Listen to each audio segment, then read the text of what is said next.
Ancient Rome, March 15th, 44 BC. Gaius Julius Caesar, dictator for life, is about to be murdered in the Senate House of Rome.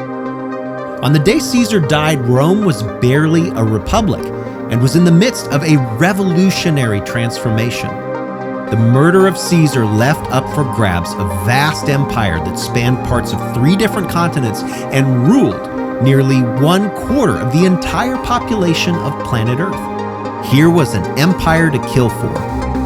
This podcast brings to life the stories and source material from the pivotal and fascinating age that followed the death of Julius Caesar and the end of the Roman Republic. This period was called the Pax Romana, or the Roman peace, and it was an age to remember. An age of emperors, wars, conspiracies, love affairs, decadence, and so much more. I'm Professor Colin Elliott, historian of ancient Rome, and this is the Pax Romana podcast.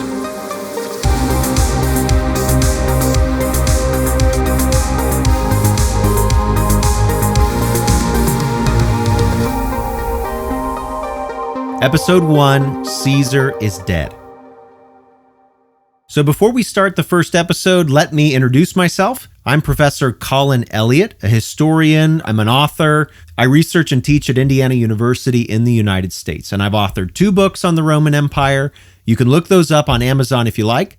I've taught Roman history to university students for more than a decade now, and the podcast that I am starting today brings some of the stories and the sources that I share in my university classroom to obviously a wider audience.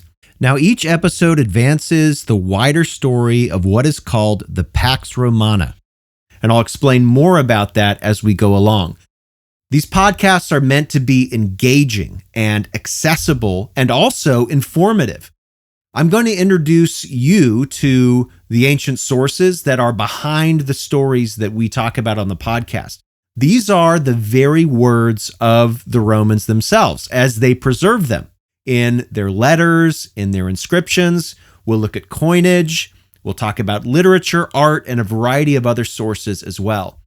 I'm also going to answer listener questions on the podcast, and I want to do that in the middle of the narrative. But I also want to have some special Q&A episodes as we go along. So you can tweet questions to me at ProfCPE, PROFCPE. You can do that on X, or what was formerly known as Twitter. You can also email me directly with questions and comments. The address is Colin, COLIN, at paxromanapodcast.com. All right, with that, let's go ahead and get started. Something like 600,000 people were in the city of Rome on March 15th, 44 BC. And perhaps at least one of those people, but probably more, had come into the city for the first time. Maybe they were somebody from a faraway land that had traveled to Rome to get to see the city for the first time. And these people, they might not have even known the names of some of Rome's leading politicians. They probably wouldn't have known as much about the politics of the city, but whether a person was in Rome for the first time or whether they had been a citizen of Rome their entire lives. Over the next 48 hours, starting from the morning of March 15th, every single person in Rome would be talking about the big news of that day. Julius Caesar was dead. Now, to many Romans and non-Romans, Caesar was a heroic, almost superhuman figure. His family was the Julii. This was a family that was older than the Roman Republic itself. And yet, Julius Caesar, despite his amazing pedigree, was a populist through and through. This was a man that had disregarded many of the norms that his fellow elites had rigorously obeyed. One of Caesar's colleagues in the Roman Senate, a man named Marcus Tullius Cicero, and we will talk quite a bit about Cicero in these early podcasts, Cicero wrote the following about Julius Caesar after he died. He said this, quote, "Our tyrant deserved his death for having made an exception of the one thing that was the blackest crime of all. Behold, here you have a man who was ambitious to be king of the Roman people and master of the whole world, and he achieved it. That's Cicero in his On Duties. And Cicero was like most Roman senators in that he saw Julius Caesar's violent politics, the excessive honors he took on for himself, his increasing popularity as threatening to tear down the Roman Republic, to replace it with something that the Romans couldn't imagine having, which was a monarchy. Rome, in fact, had not had a king in something like 500 years, and many senators would stop at nothing. They would even murder one of their own number if it meant preserving the republic for future generations. And so, to the conspirators that killed Julius Caesar, his murder was justified. It was a tyrannicide. And Caesar's crimes against the republic and its unwritten traditions, its unwritten constitution, were many, and they went back for decades. Caesar's list of potential crimes against the republic was very long. But in the past few years alone, he had done several things, like march an army across the Rubicon, start a civil war. He had enacted sweeping economic reforms in the city of Rome. He had taken on excessive honors, sitting in special chairs, wearing special clothes, accumulating special titles and powers. Instead of holding elections, Caesar was appointing men into offices. Let's go over a few of these items in some detail so you can understand the full significance of just how odious these things were to the more conservative individuals in the Roman Senate. The big one, and the thing that probably started the whole mess, was the fact that Julius Caesar had marched an army into Italy. To do this, he crossed the Rubicon River and then took that army and besieged and captured the city of Rome. A lot of people know about the Rubicon incident, but they don't always know why it is so significant. Caesar was supposed to keep his army in his province. Caesar was off governing a territory the Romans called Gaul. The province of Gaul was largely in what is now modern France. The term for a governor was supposed to just be 1 year. Caesar had a 10-year term. And he was over there butchering and enslaving thousands of Celtic men, women, and children. Now, the Romans were totally fine with that kind of barbarity. In fact, they were elated. Caesar would write them missives from Gaul, bragging about the people that he was butchering and the tactics that he was using to burn Gallic cities, the slaves that he had captured and all of the money that he had made. What really terrified people, however, was when Caesar took that heroic veteran army that was fighting foreigners and marched it across the Rubicon into Italy and then took Rome by force. Now, it was not enough for Caesar to march on the city of Rome. He then took that army that captured Rome and started chasing the conservative senators and Republican loyalists all across the Mediterranean world. He chased them into Spain, to Greece, over to Egypt, down to Africa.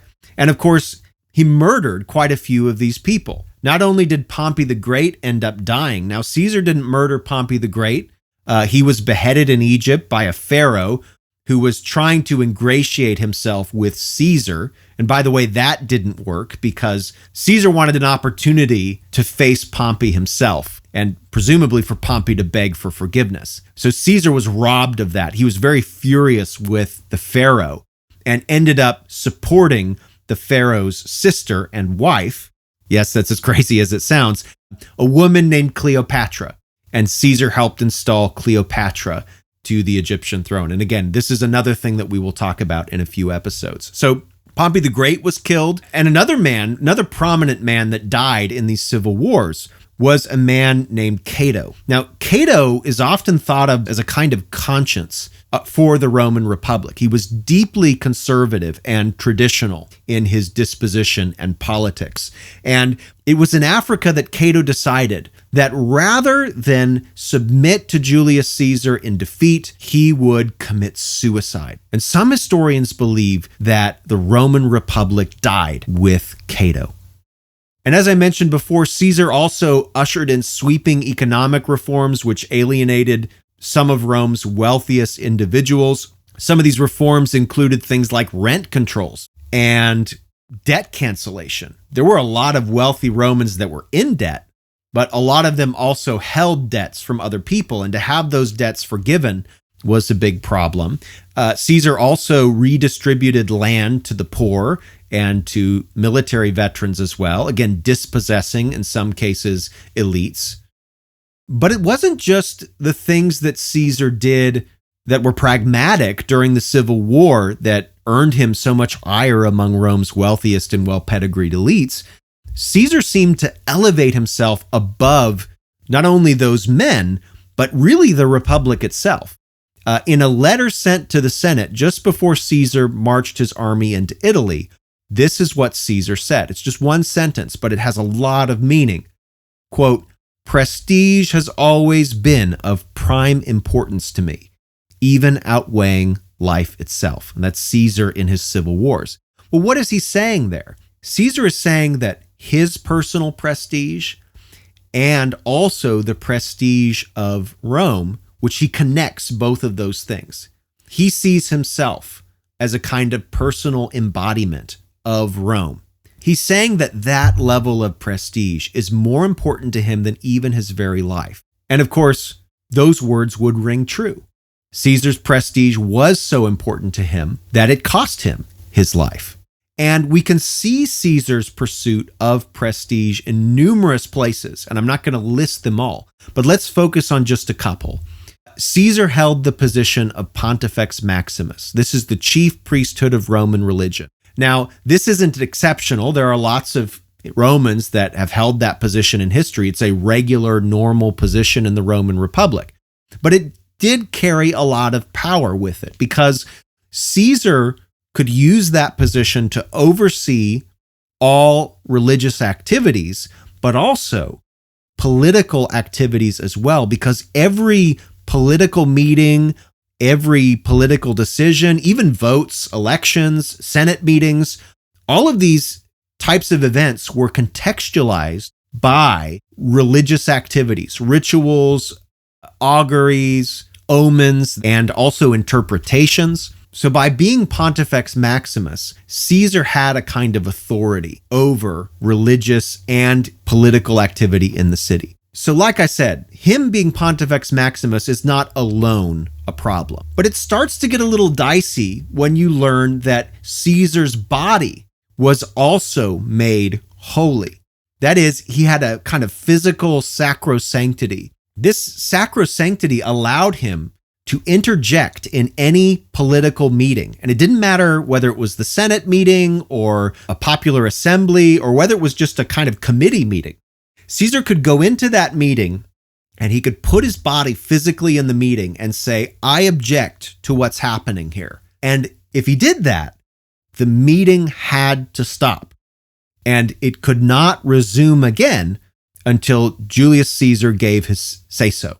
And again, that includes elections. Even if an election had been 99% completed and there was one vote left over to be taken, Caesar could interject himself, say, "I veto, I object to what's happening," and that meeting has to stop.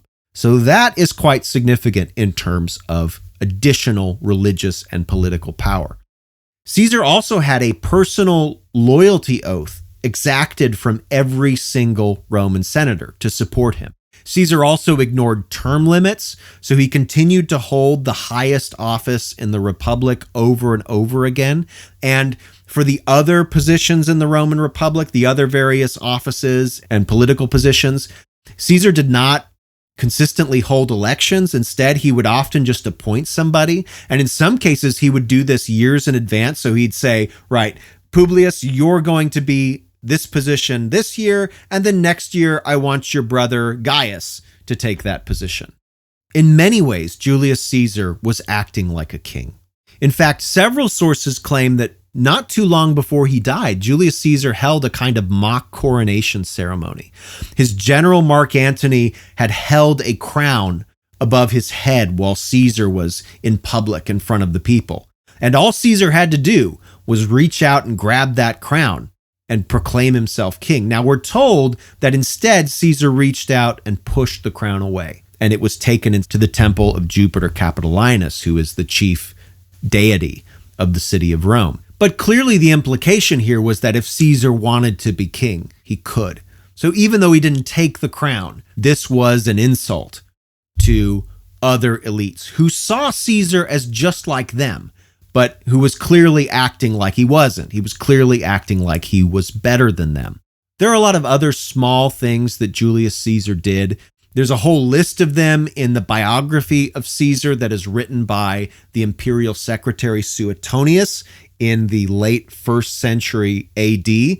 I'll quote just a little bit of what Suetonius says. Quote, Caesar was given a golden seat in the Senate House and in front of the speaker's platform. He was given a chariot and litter in the procession for the circus games. He was given temples, altars, statues placed beside those of the gods, a couch, a priest. He was given a month of the year named after him. There were no honors that he did not either confer or receive as he willed. Incidentally, by the way, we still have that month named in honor of Julius Caesar. I'm sure you can figure out which one it is. So finally, in addition to all of these things, these religious, political, social, symbolic honors, Caesar also held the extraordinary and emergency office of dictator. The dictatorship was, in the Roman Republic, an all-powerful position. And because it was so powerful, it carried a maximum term of only 6 months, or the duration of whatever crisis required somebody to be appointed dictator, whichever was the shortest. But Caesar was given the position of dictator for life. And that's the rub. Because in other words, the only way to end Caesar's dictatorship was for Caesar to die. Funnily enough, in his pride, Caesar had elevated himself above every single Roman, and in doing so, in utterly humiliating and alienating these senators, he basically gave them no other option but to stab him to death on the floor of the Senate House. And on the morning of March 15th, 44 BC, that is exactly what they did. So when Caesar first arrived in the Senate House in Rome that morning, I'm sure he was greeted by smiling groups of senators, including the 2 senators that had led the plot to murder him. Famous individuals, famous names, you probably know them, Brutus and Cassius. Caesar, of course, was unaware of the plot, and so he entered the heart of the Roman Republic, the Senate House, totally unarmed. Now, we don't know which senator struck Julius Caesar first. The sources are conflicted about this. Some say it was Brutus. Others say it was Caesar's childhood friend, a man named Casca. And Casca sweeped his dagger, aiming for Julius Caesar's throat, but he swung wildly and ended up missing and stabbing Caesar in the breast. Shocked and stunned, I'm sure Caesar was. This was total treachery, completely unexpected treachery. We're told by one source that he rounded on his attackers, quote, like a wild animal. But of course, it was too late for Caesar. Very quickly, he had been stabbed multiple times. Cassius's blade took Caesar right in the face. So these were serious wounds. And despite the old age of so many of the senators that stabbed Caesar, they of course overwhelmed him. He was mortally wounded. He was stabbed repeatedly, perhaps up to 23 times in total. Caesar lay dying on the Senate floor, bleeding out, surrounded by men who had sworn him an oath of fealty. These were just words, obviously. Their daggers had had the final say. But once Caesar breathed his last painful breath, I'm sure that silence eventually stole through the Senate House. The people that were there ran off. And as word of death spread throughout the city, that it too became silent. The Greek historian Appian, who wrote about 150 years after Caesar's death, says this, quote, all citizens closed their doors and prepared for defense on the roofs. So we have Caesar dead. What is going to happen next? Would the assassins be hailed as liberators of the Roman Republic, or would they be prosecuted as murderers? What about Caesar's loyal officers and soldiers? Were they going to avenge their dictator, or were they going to lay down their weapons and decide to serve the Senate? And what about the Senate? Was the Senate going to reassert its power as a kind of noble guardian of the Roman Republic? Or was there some other Caesar or Caesars ready to take the power vacuum that was available and make a play at power? Well, we'll talk about that next time. Catch you then. Take care.